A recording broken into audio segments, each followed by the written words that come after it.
the senior Mr. Bharadwaj to talk about how he feels about architecture and society, and we'll follow up with how the contemporary relevance of architecture and society, and maybe in fact urgency and need for it. So I'm glad to ask you, sure, wherever you're comfortable, if you Hi everyone. Very interesting discussion we had before we started all this. When we went to school in architecture, we were told that the architect is the master of all arts. That is true, that he should know all the aspects. The second thing which I found in my profession, the most difficult thing to design was a house. Because it meant 5 members of the family, their likes, their dislikes. Now that is the most important thing which architects should now today move towards, society where people live, their habitats. So the architecture should be very cohesive to the requirements, the environment, which we seem to be forgetting about. Environment is very, very important. An architect can play a role conjoined with the person whose house is being built or any building is being built. So that's one aspect where the architect can play a tremendous role. Not alone, but together. The other thing which we should really look into from society's point of view, the environment today. All these high glass buildings, air conditioned buildings, where's the environment? So I think an architect's role today would be conducive to better living, better environment, peaceful living. Today everyone is so stressed that when the time he comes back, he's, they're going hammer and tongs on each other, husband and wife. The final thing which I think we must talk about is the whole society pattern has changed. There used to be a father, grandfather down the line. Now it's a husband-wife team, both are working, one child looked after by the ayah, whatever it is. Now that is the formative time of years of the child being brought out. So if the environment of the house, not physically but otherwise, is good, and that's where an architect can play a role of creating an environment which is very conducive, peaceful for mind, so that de-stresses. And that is a perpetual thing which architects will keep on have to evolve as we go on in society, whether for better or worse, I don't know, depending where we're heading for. So I think that, to my mind, is most important. The personal touch, which an architect can definitely bring in to the people you are building for, whether they're residences, offices. But to me, the most important thing is the human touch of an architect, which can play a great role to the society. Thank you.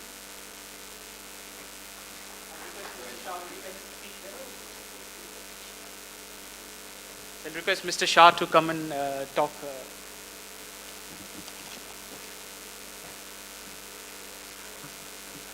It's very, very sensitive, and Mr. Daksha has spoken.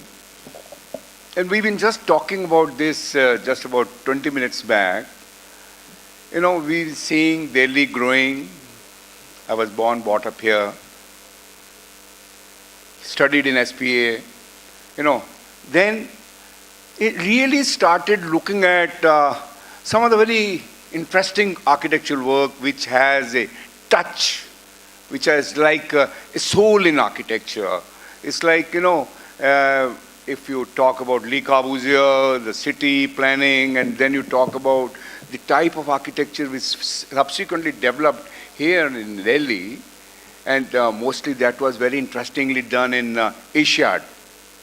Asiad times we had very nice housing, Asiad housing, then we had Johar Nehru Stadium and indoor and other nice, good buildings. Before that, we had Hall of Nation, Hall of Industries, and then many more, like big institutions where they were not probably very global, in terms of IT, in terms of technology, but in the mindset, they were humane.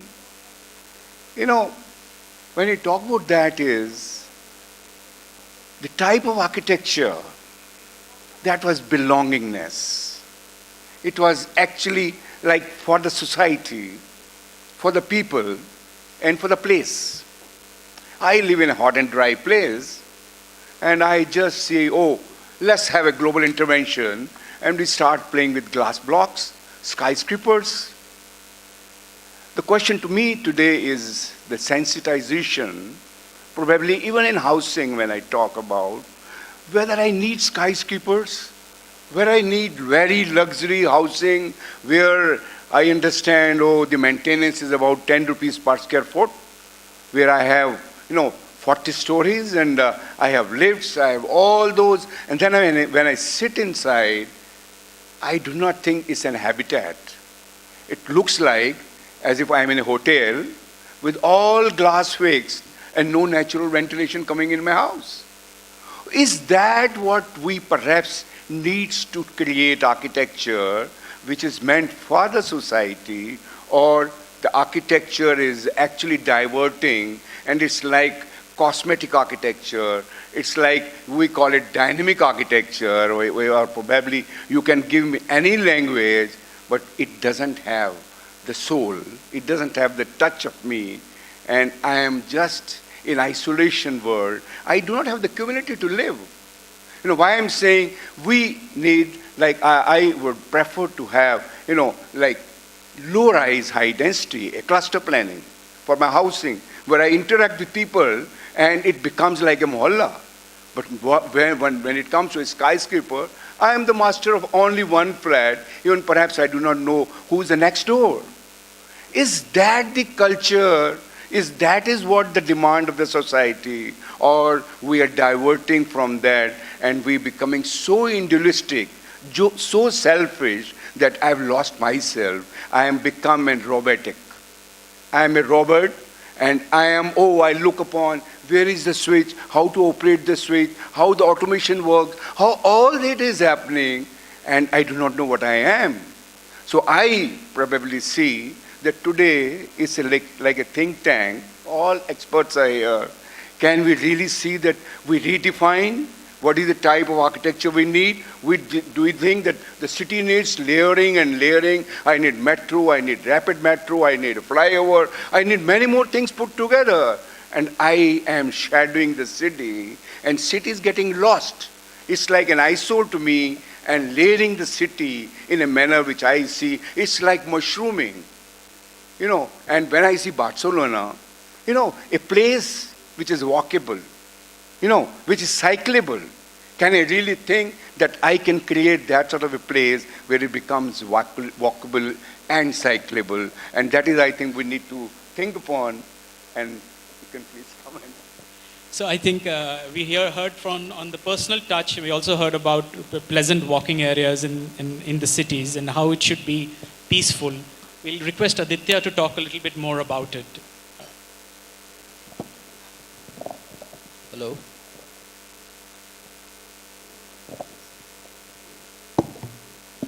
Hi, my name is Aditya Advani. I'm a landscape architect. Also trained as an architect earlier, but have been practicing landscape architecture for 30 years. And what I want to say is that architecture is not created in a vacuum. The building is not built in a vacuum. It is built with a whole environment around it. For 2 lakh years, 200,000 years, human beings have been a human race. Out of that, only 5,000 years we've been living in cities. So for 195,000 years, we have been connected to water and sky and trees. For the past 5,000 years, we've been living in cities and building buildings in a relevant context. And what's happening right now in India is that all architecture has become aspirational. It's gone from being a shelter into an aspiration. So everyone now tends to build aspirational buildings, aspirational office buildings, or aspirational housing towers. There's an assumption of the aspiration. No one's asked the population, what is your aspiration? Is your aspiration to have good neighbors in mohallas, like Sir was saying, and have parks and streets you can walk on? Or is just the building the aspiration? Well, the building is not the aspiration in itself. What our aspiration is to live in Barcelona and to have lovely streets and parks and sidewalks to walk on and traffic that works. And right now what's happening is that the architect is building the building, or the developer is building the building in isolation on their plots, and they're not considering the neighboring buildings. And as people in the previous discussion were saying, the government is not fulfilling its commitment to building out the streets properly, planning the traffic correctly, managing the water correctly, managing the sewage correctly. So what's happening in India right now is that we are building buildings in isolation on their plots, while as the cities have stopped functioning. We are stuck in traffic. There's too much pollution. We're not building cities, we're just building buildings. And so we've forgotten the fact that we are part of nature, and that natural processes, including tree cover, green cover, waterways, these all need to be incorporated into the city. And that's why people love going to Europe and watching the cities there and looking at the architecture there. And suddenly with this global aspiration for being a global city, we haven't done it correctly, and we are building in a vacuum. The architect is building, or the developer is building the building in a vacuum. We must inculcate a collaborative planning effort of having architects work with landscape architects. We contribute a lot. We look at how traffic works, how nature works, how to include nature, what does the front door appeal. We must look at passive ways of cooling the buildings. We must look at the environmental impact of the building in terms of how much energy it consumes, which Gurneet will talk about, or how much waste has gone into creating the buildings. And the architect is also responsible for creating a lot of construction dust. So we should also look at how are we creating more havoc in the cities we want to inhabit. So if there was a global way of looking at architecture in our cities, it would be better than having a myopic view of just building a beautiful glass tower on a small plot. Since we are running a little behind, I'll tell Amit to cover the token. I'm going to have a very pessimistic worldview on this whole business. So, if you look at an example of Delhi, architects are completely irrelevant to the conversation. And that isn't new, and that isn't a problem. It is up to you as an architect to contribute whatever you can to the process of the building. If you think you can control the process, then that's your own misgiving about the situation. The developer is paying for it, the developer knows what the customer wants. At the end of the day, the architect is serving the profession in a way that it's needed. My second point that I want to just make over here is that nowhere in the history of humanity, I mean, I agree with your point, right? 5,000 years we're living in cities, but never before have we been in this sort of position where 30 to 40 million people are fighting over a small patch of space. Now, one approach is to prevent people from coming to cities, and that's not going to happen. People want to come into cities. Urban migration is more than it ever has been or will be. Cities need to prepare themselves in order to house these migrants, right? And the architect has a very minor role in this conceptualization, and that is to make sure that what they do doesn't harm, right? Everyone here, everyone in this room is involved in the building industry. We're all responsible for whatever you want to call it, the mess out there. It is therefore our responsibility to bring that sanity to the buildings we design. And that's all I want to say. Gurneet, what do you think?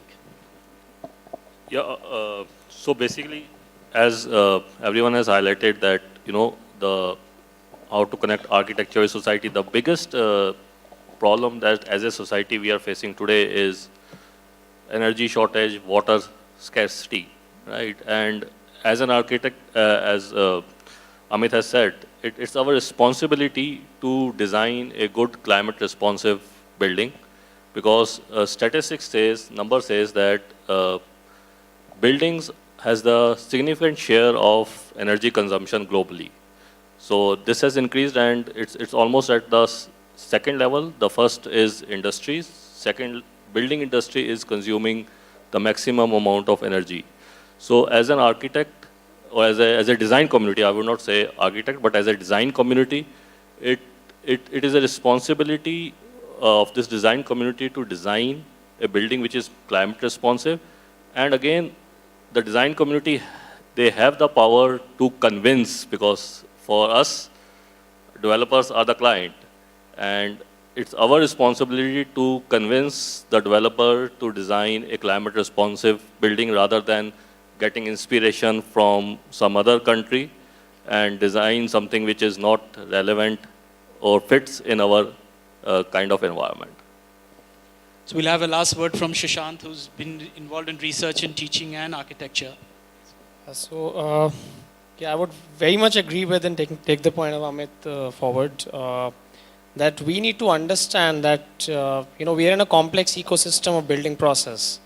We need to understand that what role can we actually play and how much of control do we have, because the reality is that we don't have that much of control in solving a lot of problems, and that's something we discussed before the panel with the other panelists as well, that how much of control do we as architects have to control the problems and solve the issues of the society, because I truly believe that it's a very complex network. I won't really pin down a hierarchy that who really takes the decisions, but at the end of the day there are other decision makers, and we are a part of that ecosystem where we are doing our job, doing our role to somebody may want a particular kind of a building, particular style of a building, and we end up delivering that.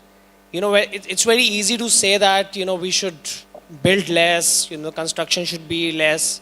At the end, we ourselves will be suffering, because then we don't have a business in the overall ecosystem. So I think we need to first understand that how much of impact do we actually have on society. It's as per each architect or creator or designer, so to say, at an individual level to decide how much they want to contribute and how much they can contribute, and be a little realistic about it. So I think that's all I would say.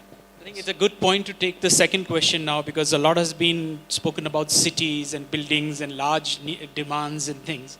So even the government growth paradigm is a lot about smart cities, transit-oriented districts, transit hubs. It would be good to understand how do we feel that the nature of architecture itself is changing. The whole collaboration is coming in with many disciplines, finance being one of them, and many other allied disciplines coming in. So we'll again, we'll start with Mr. Bharadwaj. What do you think about this larger city coming to importance, and how do architects respond to the need of the cities? Yeah, it's a good question. But cities, well-planned cities, big cities, all that is very good, very important. But as we were discussing earlier, and my friend just pointed out in a very diplomatic way, what control has an architect got even to build a nice cluster of high-rise buildings or whatever habitat? My friends here in reality are going to curse me. Well, I'm very blunt in these things. Give the architect a chance to produce something which is creative, whether it's a city or multiple schemes, where he giving your parameters of basic costs, right?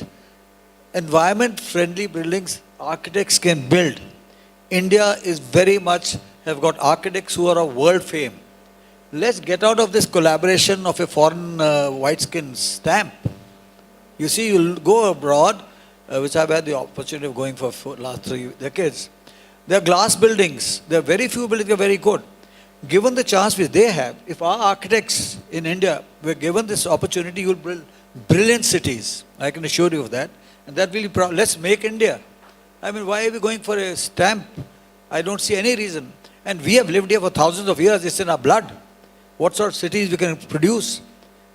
I've written an article on the Vedic architecture that you might be interested in doing. What cities they built? What was their ethos? We are the salt of the earth. It runs in our blood, and we can produce cities who are not aping the West, but what is required here. And cities are scientifically designed, as you said. That I think is the order of the day, and we can do it. We don't have to look westward or here or there. That's the pity. Thank you.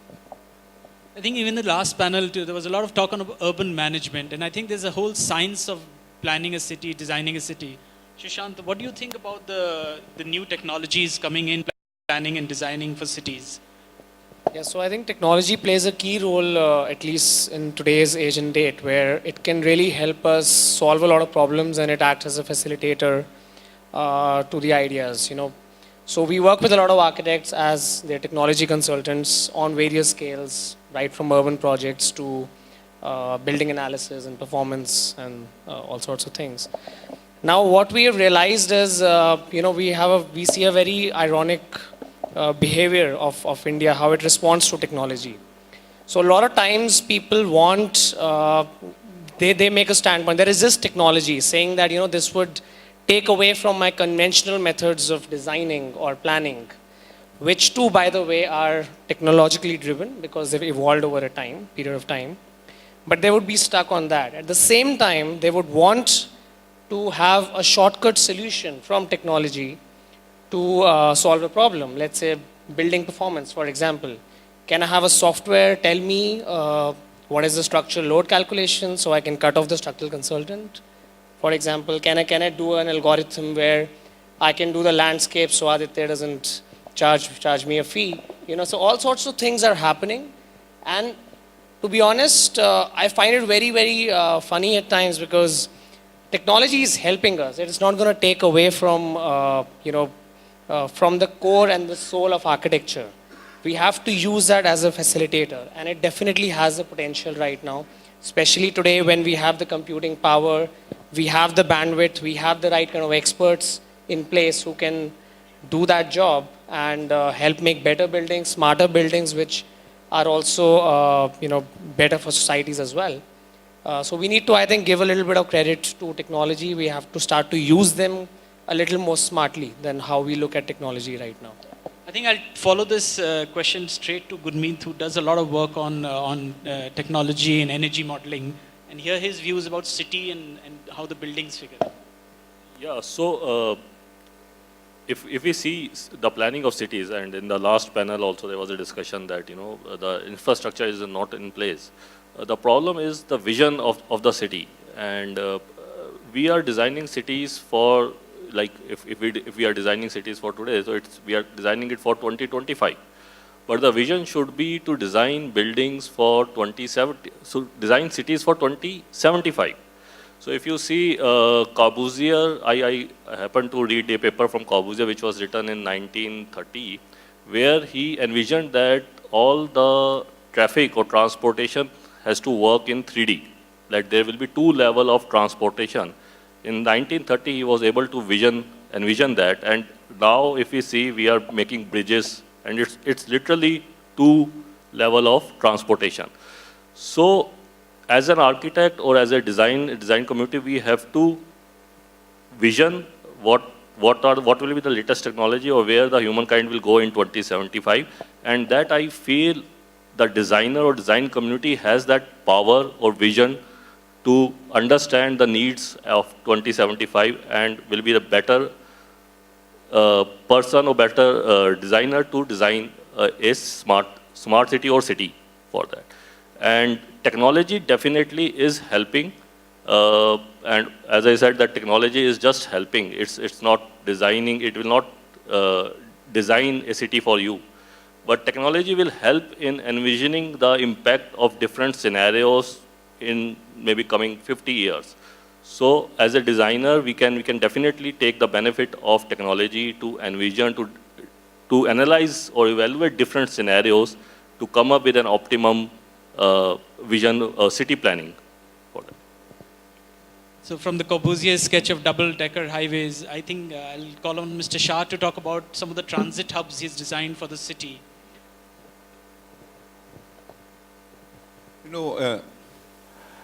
I would take it the other way around, because today's architecture is, you need to look beyond architecture. When you talk about city planning, you talk about intermodality, you talk about TODs and transit-oriented development, all those, what is happening is that there's a shift between, I can be a very good architect, but I cannot be a good town planner. So it's like now we need to understand how the holistic architecture has to develop.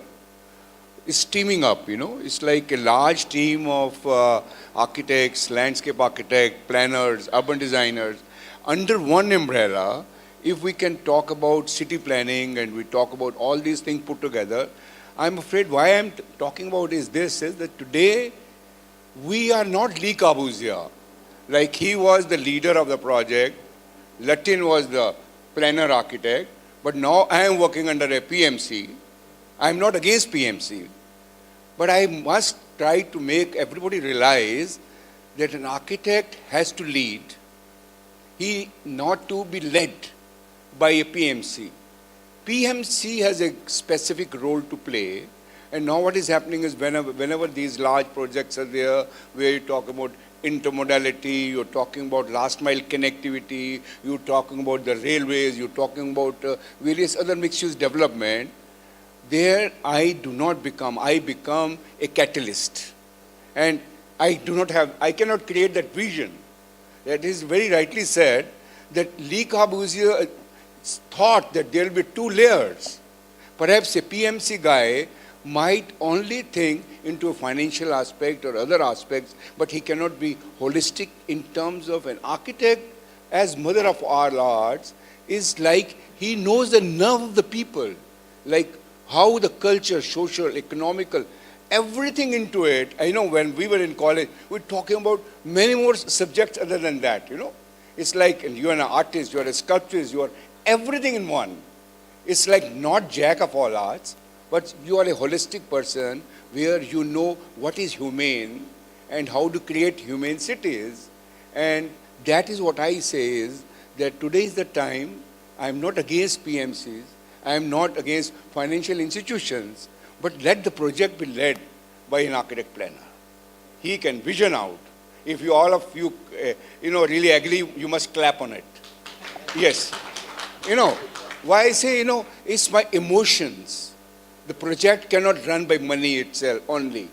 It's the emotion, the sentiment, the soul, which makes the whole game. So that is how the city, maybe today we talk about Latvian city, everything is working, we have walkable, everything. Somebody visualize. But when we talk about smart cities, New Delhi, you make it more smart by putting more cameras. That's all. And the New Delhi city is already smart. Why do you need to make New Delhi, Latvian city, more smarter? We have many more things. I can go to Sangam Vihar, I can go to Khichadipur or other, Tughlakabad or, other places where where the human settlement is living. How I create that sort of an infrastructure which is meant for 80% of people, and they become smarter and they become livable. So, as you rightly said, it's like a process. When we're doing Chennai, we were only given, I'm just foreseeing that how an architect can play a mind, and we were doing terminal building. Then the intervention of metro came. We wanted to make it underground, but the soil condition was not good. So they said, okay. Then we made the metro station outside. Then we created intermodality. We connected railways, we connected surface, we connected metro, and that is probably the first vision project where 4 modes of transport are interconnected. So that is what I say is that perhaps today, whatever we're doing segmented, fractured. Holistic architecture in our cities needs to be developed where it is not a shifting stand. We're talking about metro. Why I'm saying it, we are doing 28 stations where we're only talking about how to facilitate the movement of passengers, and they can, get their rickshaw, they get their bus, they get their other things put together, and the outside road is getting away from that and become walkable. So these are some of the things where I don't think that we do not have a role. We have a role because we know where the shoe is pinching. And once I understand that, we can always contribute towards the development of the new cities and the future cities of tomorrow. I think that's great because that's where the intermodal start has been done and a lot of work has been happening on that. So, Amit, what do you think about adding some city in building? So it's very inspiring to hear, your point of view, which is that one sort of it can have a singular leader can drive positive change. However, I think collectively as an industry in India, I'm talking about the architectural community, we are deeply unskilled to deal with the current situation. We have to build anywhere between 700 million to 1 billion square feet in the next 10 years. Who's going to build it? Who is going to design these buildings? We don't have the necessary skills. I mean, we're talking at the top of a pyramid. There may be maybe 200 firms that can adequately provide skills. to such projects. But the moment you go down into the second tier or the third tier, there is no skill set that is providing positive design leadership. Like Sir said, you need somebody to drive change. But if you go to a tier 2 town, right, and I'm going to, at the risk of being lynched outside, I'm going to call Gurgaon a tier 2 town, you can't find good quality design professionals to design even a simple house, never mind a group housing society, never mind a transit hub, and certainly not urban infrastructure. Urban infrastructure is being taken away from design professionals and given to consultants because design professionals don't have the skills to put together all of these different stakeholders and produce a document. If someone read the newspaper today, E&Y has produced the plan for Jewar Airport. Not an architect, not an urban planner. There's a city plan, 2,000 hectares of it, which is going to be designed by a consultancy, which has got no lead architects, no lead planners. The problem is not that the government or private players don't want to hire good designers. The thing is that they're just not there. What are your views on landscape and the city, and with reference to a very important idea about public space and public realm? Yeah, I think I disagree slightly with Amit in the sense I think the architectural community, in which I include the landscape architectural community, is not invited to the table. The development model in India has been taken over by E&Y and the bureaucrats and NBCC. And so what's happening is the people who have the creativity are not being allowed to contribute their creativity. So the cities are being grown without any interconnectedness. We need interconnected cities where the people are thinking, yes, the people will be walking here in wide sidewalks. How did they plan Paris out? And the sidewalk is as wide as our highway in the middle of Paris. They've narrowed the city down, and the sidewalk is wider now in the Champs-Élysées. So here we are planning for the car. The car is stuck. We're not planning the intersections properly. Our highways are not planned properly. There's no place for people to walk. There's no tree cover. Southex was rebuilt as a metro station. There's not a single tree they replanted along that entire stretch of Southex. It's so hot. So the person who is needs the shade, the pedestrian who's waiting at the bus stop, is not getting the shade. No one can walk from one place to another. Delhi used to be a walkable city. I used to be able to walk from where I grew up near Sundarnagar to Connaught Place. And of course you can't walk that anymore. I used to be able to go to my school there. And so it's become an unsafe city to walk. And that's a real shame on Delhi. And Gurgaon, of course, has no even an apology of an interconnected walking system or bike path system, whereas New York City and Manhattan has managed to put in bike paths and in such a tight space. So what are we are not thinking in a connected way, and we refuse to think in a connected way. And I think it's to do with the Indian mindset, because we can attend to the cell phone while we're in the mandir, and we don't think there's anything wrong in that. While we're doing puja, we're also attending to our phone calls. And so we can compartmentalize things very well as a community, as a set of people. And so we've compartmentalized this, and we aren't thinking correctly. And water is a huge issue in this discussion, how we'll all run out of water. And the architect should be invited to the table, the land planner, the water manager, the landscape architect. We must create a collective vision. If that will happen, then yes, we will plant more trees and we won't get more urban heat island and we won't all be baking. Because very soon with global warming, Delhi will be so hot and uninhabitable and there won't be any water. There's a climate crisis happening. And so you have to address everything together. We were having this discussion about, well, can architects do anything about the stubble burning in Punjab and Haryana? Of course we can. Why doesn't the architectural community come up with housing design that uses the straw in the housing construction? There used to be straw bale houses built before. Maybe we should promote some idea like that, that we'll use this waste in the architectural construction industry. So we're really missing the boat by not connecting the pieces and not inviting the architect and the architectural community to the table. I think that brings up to the next question, which is about social responsibility. No, and maybe I you have can. one point to make. I'm reacting to Amit. You see, you said that probably we have lack of good architects, but there's one point you're forgetting. Which government organization or which any of the public sector organizations are ready to pay an architect the correct fees?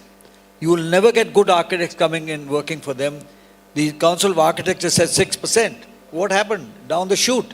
And now people are quoting 0.6%. Who the hell is going to come? Which good architect is going to come and work for this sort of fees?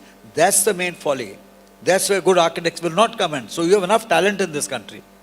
Yeah, collaboration is fine, we all do. But this is one of the basic issues. Architects are not being paid proper fees. That's my point. That's In fact, as an academician, I find a lot of my students actually questioning their choice and they move on to other discipline, half of them real estate and management, because fee is an issue. So. See, but I think we need to realize that our role has been changing and evolving. We need to understand that. And I think most of the successful practices are also the ones which are financially relying on not just the fee of the project, but other ways of making money, in ethical ways, of course, I'm talking of. So I think we need to, keep updating our roles. That is very important. A point very interestingly made by Amit was about that, ENY did the design of the airport and planning.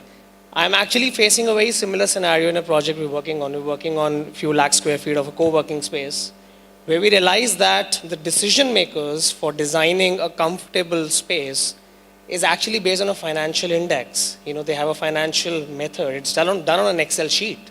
They would say that the efficiency required is this, so I need to stack 2,000 people in this space, no matter what. Otherwise, financially, it's not workable. So what did we do? How did we try to approach the scenario? It's still not successfully done that, but still in the process of doing that. We understood that index. We tried to create a space planning algorithm which would generate iterations of plans which were spatially, fine in terms of design specifics, at the same time taking care of the financial index that they had in place. But very rarely we get that opportunity to be on that table and take a decision and influence that decision that yes, we as architects can also do that. But yeah, we need a set of experts. We need a lot of collaborations to come on board for innovation to happen, which I think is our role and job to convey to the clients or the decision makers at the end of the day. It's very interesting to hear the varied points, and just in part of co-working, the founders of two key big companies, Airbnb and WeWork, are backed by architects. One founder is an architect in WeWork, and Airbnb are from strong design disciplines. So design always has an important role. Even Stanford University now has a Stanford Design Management Program. And it's all about design thinking, understanding people, understanding multiple interpretations of how urban management is done, and all sequencing it in a way which affects people and final users. I'd like to take the last question, which is all about, we have many authors and we have many voices in this development process, many financial voices, and architecture, it's almost seemed as a service model, which is you just deliver a set of drawings and that's what your capability is. And whereas we hear from the panel that there is lots more when an architect can bring on board, whether it be large scale thinking or just the physical touch to it and a personal touch.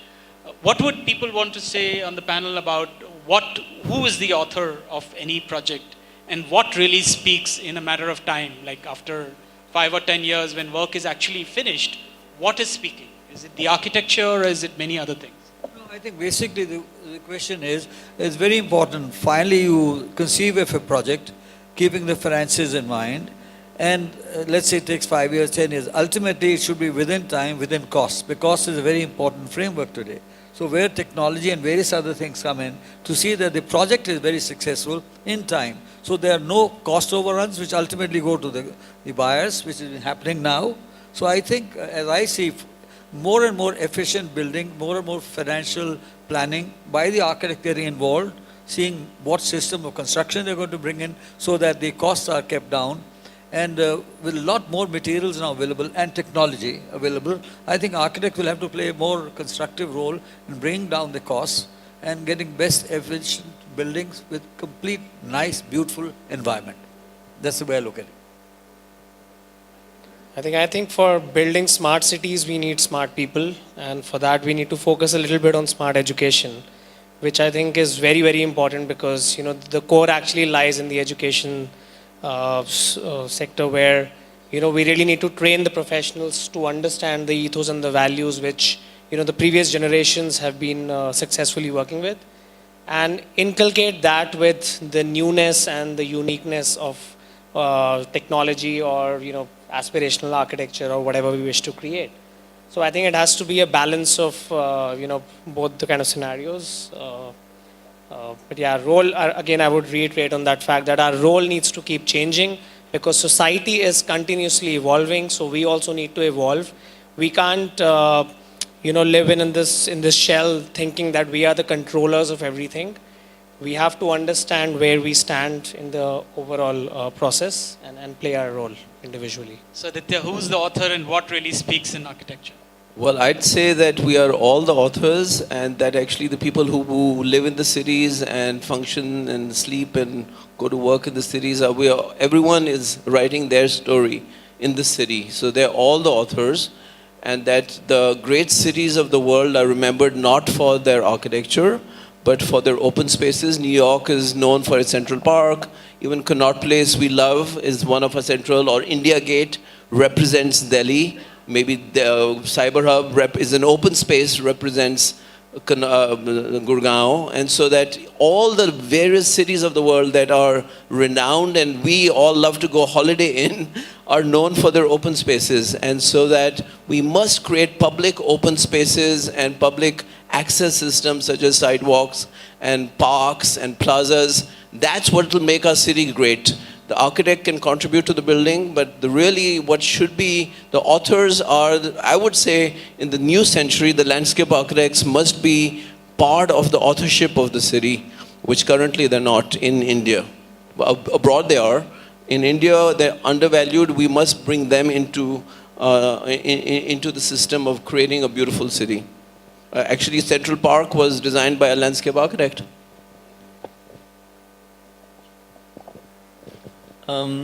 It's an interesting term, right? The author. And when you compare a book to a building, I think the conceivable difference is that you have a choice to read a book or not to read a book, right? But a building is a part of your everyday life, whether you choose to do it or not. Instead of referring to ourselves as authors, I mean, at least in the current climate, I would say that we are editors, right? We have to take a lot of data that is provided by others, consultants and owners and etc., etc. And we have to edit to make sure that the building, the final product, is a suitable product for the environment that it is in. I mean, when I visit this part of the city, which is Gurgaon, I'm not disgusted by it, or yes, I am a bit appalled at the lack of care with which things are made, considering this, the amount of money being spent. But I'm not surprised by the way it's done. The reason people use glass in buildings is because it's the cheapest way to wrap up a building. It's not about wanting to copy the West. It's not about wanting to create a bad quality building. It's the cheapest way to enclose habitable space, which is why they use glass. So I think as an architect, we're editors, and if you're allowed to edit the inputs of everybody that's involved in a project, because like Sir said, we have a larger vision of what the city should be or what a building should be, we may have the opportunity to produce a better outcome. No, I'll only say that, we very sloganist, we say make in India. When we are making India today, and we are now about 70 years independence, but still we're enslaved. I am not against global intervention, but I am against global empowerment. What is today happening is that global empowerment has empowered upon the bureaucracy and the technocrats. Wherein what is happening, I'll just give you one example. We have a global competition for the Center Vista. The turnover should be 25 crores and the earnest money is 50 lakhs. You know, once you get these type of competitions and a poor guy, do you think how many people, how many architects have got a turnover of 25 crores? The talented people cannot compete. So what happens?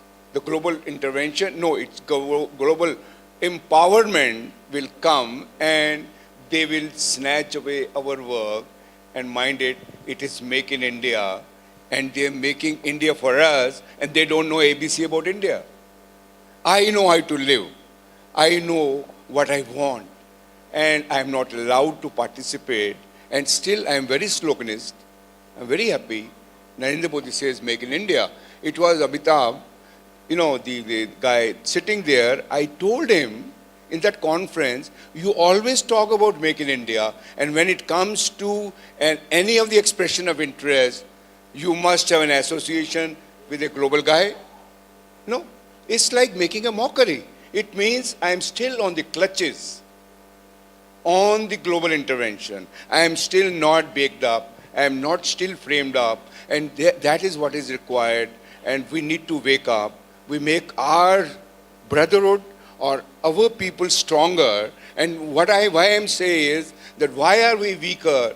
Well, I'm just naming because some people know, you know, like AECOM or any other guys, you know, who are internationally known and they have, you know, like 3 lakh people working and they can snatch out of any credential and bring it here. Probably he might not come here. And his you know, credential come. So what happens? The opportunity for we people, the architects, is zero.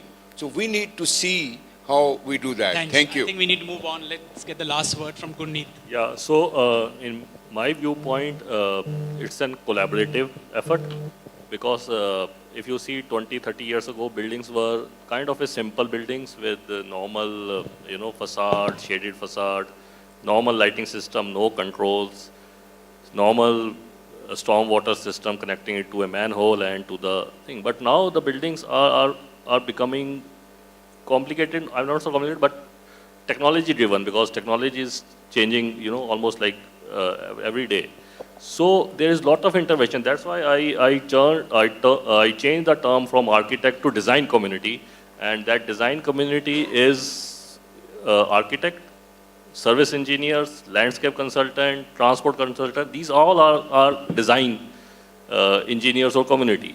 So for me, it's more of a collaborative effort to bring up a product which is environment friendly and which responds to the daily needs of an human being or individual, whether it's going from his place to his office or to school or to have a recreational area where they can gather together in evening. So it's a collaborative effort.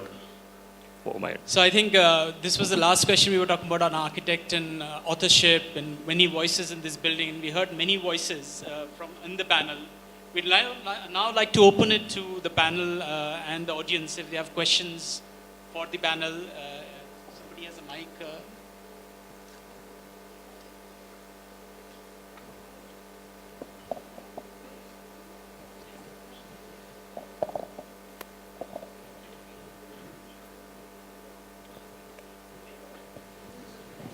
There's somebody over here. Start. We are just talking about the cities. And Mr. Charanjit Shah is pointing the soul. Sir, 73% of the people lives into the rural area. That is the data which are available. If we just provide the infrastructures into the rural area in terms of schools, colleges, medical facilities, and if we can provide basically the primary source of income, that is from the agricultures, we will be saving the landscaping cost because the nature has given us the beautiful landscaping. Secondly, we don't require anything which requires which will be disturbing the flora and fauna of the complete environment. So we have to rethink about that part. I think that's a great point, and I think government has also started many initiatives towards rural areas, which have been taken up by architects in actually many towns to develop villages and smaller towns. Does anybody on the panel want to revert to that too also? You okay? The idea is very good. Plus, if we develop all these things, which you see overseas, you've seen, no one goes to London all the time. They've got areas around it. That'll cut out your pollution also and traffic problems. And the growth will be tremendous. He's right, I think. There's one more question on this side. Somebody was asking. Well, we would not have more, time for more questions right now, but our panelists are right here, so feel free to converse with them while they are with you in the audience. Thank you so much. That was a very enriching session. I request the panelists to please remain on stage. I would now invite Prateek Mathur, President, Business Development, Prism RMC, to present a token of appreciation to all our panelists again.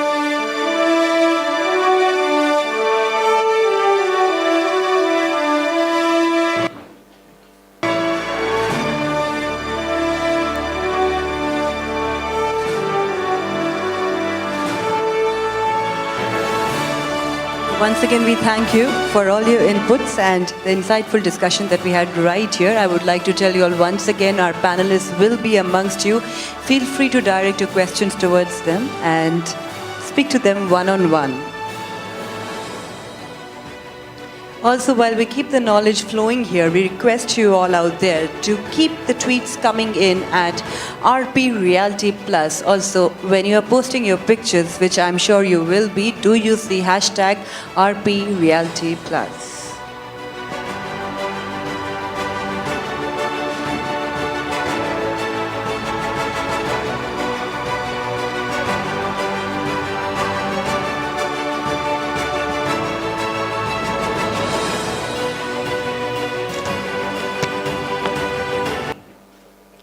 Once again, thank you. We thank you, our esteemed panelists. With this, it's now time to move on towards our third panel discussion of the day.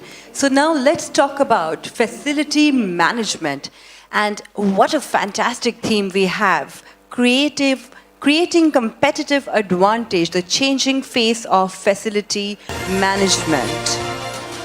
Please join me in welcoming our moderator of this session, Sandeep Sethi, Chair, Corporate Solutions and Managing Director, IFM West Asia, JLL. Mr. Sethi, with work experience in the US, Asia and Africa, completed a course from the London School of Economics and Political Science and also went for MBA Business Management from the University of Dallas. Can we have Mr. Sethi on the stage, please?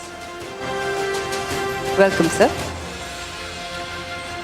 I now invite the subject specialists on stage. Mr. Amit Midha, Senior Vice President Operations and Cluster Head North, DLF Limited. In his current role as Vice President with DLF, he heads the overall asset management and operations for DLF Cyber City, Cyber Hub, Two Horizon Center and other commercial assets in Delhi and Chandigarh. May I now invite Mr. Anish Kadyan, Executive Director, GWS and Property Management, CBRE. Mr. Kadyan heads operations for the property management vertical for CBRE in India, covering a portfolio of over 150 assets spread over multiple locations across the country. I would now like to invite Mr. Manoj Parekh, Managing Director, OCS. Mr. Parekh, with a history of working in the facility services industry, is skilled in negotiation, budgeting, operations management, strategic planning, and P&L. He's also a government-certified quality auditor. I would now like to invite Captain Rajesh Sharma, Managing Director, Facilities Management, Asset Services, Cushman and Wakefield, India. He has 2 decades of experience in the real estate industry. He's an active member on various NASSCOM committees and a founding member of Global Association of Corporate Services. I would now like to invite Mr. Rushabh Vora, founder SILA. Mr. Vora co-founded SILA that currently provides facility management, interior contracting, project management and real estate advisory services in 75 plus cities. May I now invite Mr. Sanjeev Kumar, President, Dusters Total Solution Services Private Limited. Mr. Kumar has expertise in operations management, team management and strategic planning and believes in proactive and transparent engagement with clients. I would now request Mr. Sethi to please set the tone of the conversation. Thank you, and a very good afternoon to everyone. I hope the mic's on, I can't really tell. I hope it's clear at the back as well. So it's an interesting topic, and for those of you who've been in this industry for a long time, I'm sure we'll be able to resonate with the significance of this topic. A parallel I'd like to use to get started is what happened to the human resources function not too long ago. If you remember 20, 30 years back, the HR function used to be referred to as admin or payroll, and used to be a very back-end sort of function, very low-key, and it wasn't really what it is today. And then something happened. It's almost like a switch was flicked, and the profile of that function was raised several notches and became a very mainstream function sitting next to the CEO or the CFO. We're starting to see a very similar trend with the real estate function as well. It's becoming more and more significant. The profile of the CRE or the real estate function is being lifted, and we are starting to see that being reflected in many ways. We're starting to see people from the business wanting to move to the real estate function from a career growth perspective. We're starting to see very senior leaders move into the real estate function. We're starting to see the organizational structures being tweaked as well. The real estate function now either directly reports to the CEO or someone very senior in the management team. And why is this happening? This is happening for a couple of reasons. One of the reasons is, of course, changing demographics. The other reason is the changing nature of work. If you remember many years back, work used to be very simple, very linear. It used to go from one department to another. And now the work is very complex. It requires more ideation, more collaboration. And certainly that's being reflected, or that's the manifestation of that is in the way workplaces are being designed, the way services are being delivered today to the end users. So the role of the facilities manager within the CRE or within the real estate function has evolved significantly. My esteemed panelists here will help us understand that in a little more detail. So we've got a great set of people here on the panel. They've already been introduced, so I won't go through their resumes or their bios once again.